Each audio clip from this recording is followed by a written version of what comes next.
I woke on a morning when she was with me, and I sat up to ponder her morning physique. No makeup, puffy eyes, creases on her cheek, but her beauty transcended my scrutiny, and I saw only perfection in her visage. The end.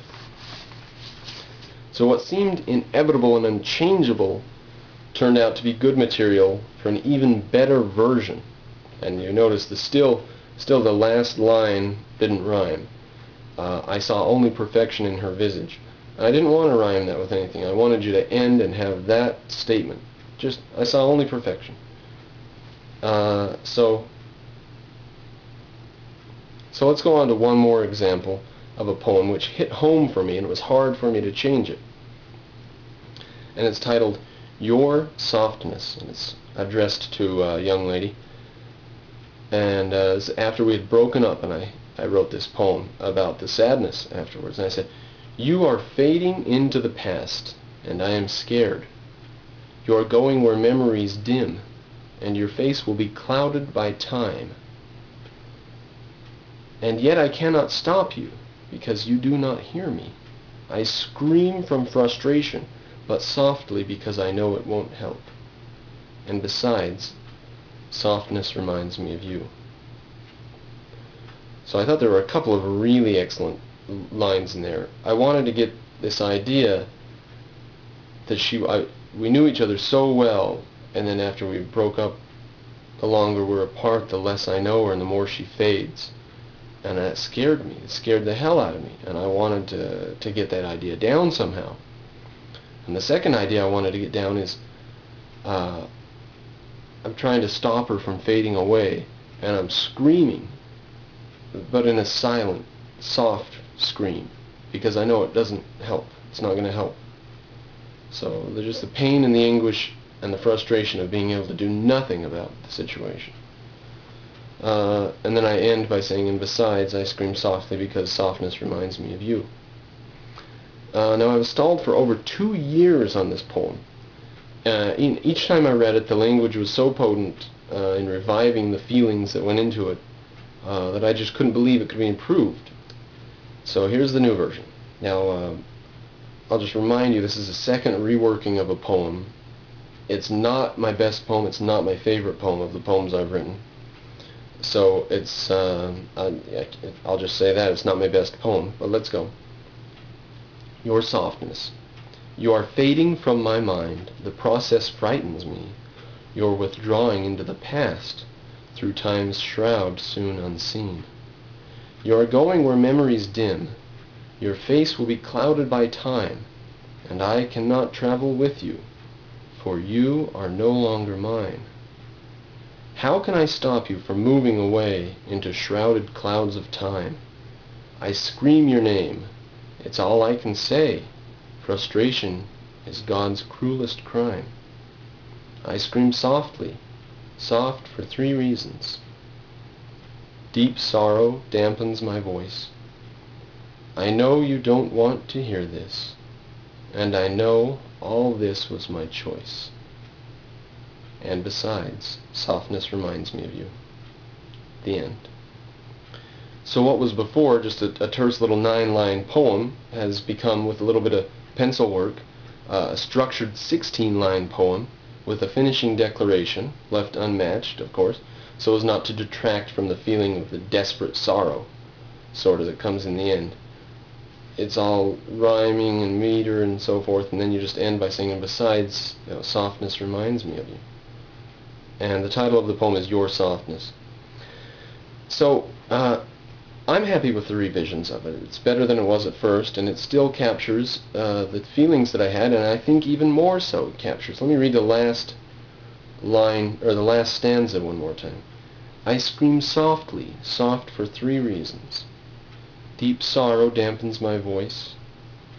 I know you don't want to hear this, and I know all this was my choice. I thought that came out excellent, very well. So the steps then to writing a good poem is get your feelings on the paper in any terms whatsoever. Just get the feelings down. Later, you can go back and rewrite them for rhyme, rhythm, meter, and beat. Now, working and reworking the lines to get a workable rhythm or rhyme means that the poet must comb over every single syllable and carefully choose every word. Now, working and reworking the lines in order to get this workable rhythm and rhyme and meter and beat, it means that the poet sort of has to comb over every single syllable and carefully choose every word in the poem, so nothing can really escape your attention, especially if he has a particular word that he wants to use in a given place. If this word brings across your feelings so strongly, it's going to be difficult maybe sometimes to rhyme it with another word. This leads to the astounding conscientiousness of every syllable in a well-written poem. You know, a good poem, line after line, just hits home. It's fantastic because every syllable's been combed over carefully. Changing one word, one syllable even, can wreak havoc on a finished product. And, of course, inversely, the poem may be rough in a spot because it has a single extra syllable, or it lacks a syllable, or a word the poet wants to use just doesn't fit in that area. But once this is overcome, the result feels like a law of nature. The poem feels inevitable. It feels like it just had to be. And you feel, when you've got the good poem in form, that it just couldn't have been otherwise. Any changed word would be insufficient. Now, this repeated editing this thing over and over in order to get the words to fit the poetic form, is certainly responsible for the purposeful and inevitable feel of a good poem. A good poem had to be this way, but the task can be daunting. So, how do you get started? How do you even start out on writing a poem? Now, as I've said, you just spill the words out on the page. Just get them down there. Your feelings and so forth. Just brainstorming, basically. But to get into that mood where poems are trying to come out of you, to get into that mood where a poem is forcing its way to the top, I found a very useful tool. And I often use this when I'm writing a poem or trying to get in the mood to write a poem. I read poetry beforehand, and sometimes I'm reading poetry and I start feeling like writing a poem. Not that I felt like it before, but I'm reading this poem or whatever, and I say, oh man, I'd sure like to express myself in this way right now. Now, I read good poetry. Almost anything from before the year 1900 will be a good poem. Almost anything.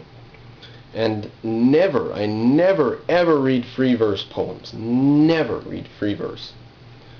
Reading poem after poem, all with rhyming rhythmic qualities, it gets your brain into a mood of thinking, and that you start automatically trying to form sentences and phrases with a rhythm or a beat. So it's like forming a short-term habit, sort of, giving your mind the instruction, think like this.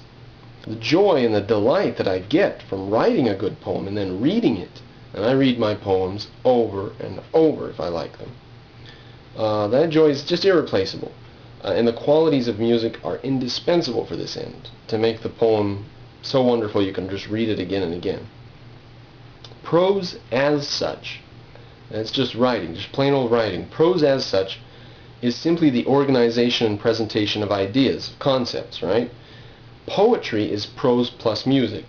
So if you've ever heard a line in a poem and thought that it didn't quite work, and then read it again, shifting the emphasis or the stress on a certain syllable or a certain word, so that it made it conform to the rest of the poem or the stanza, then you've experienced the musical quality of poetry. Now, I read Stopping by Woods on a Snowy Evening in part 1 of this series, I believe it was, or part 2, by Robert Frost. And I'm just going to read the last stanza because it makes that point that I'm trying to say right now. That sometimes the line in the poem forces you to misshape a word. And here's the stanza. The woods are lovely, dark and deep, but I have promises to keep, and miles to go before I sleep, and miles to go before I sleep.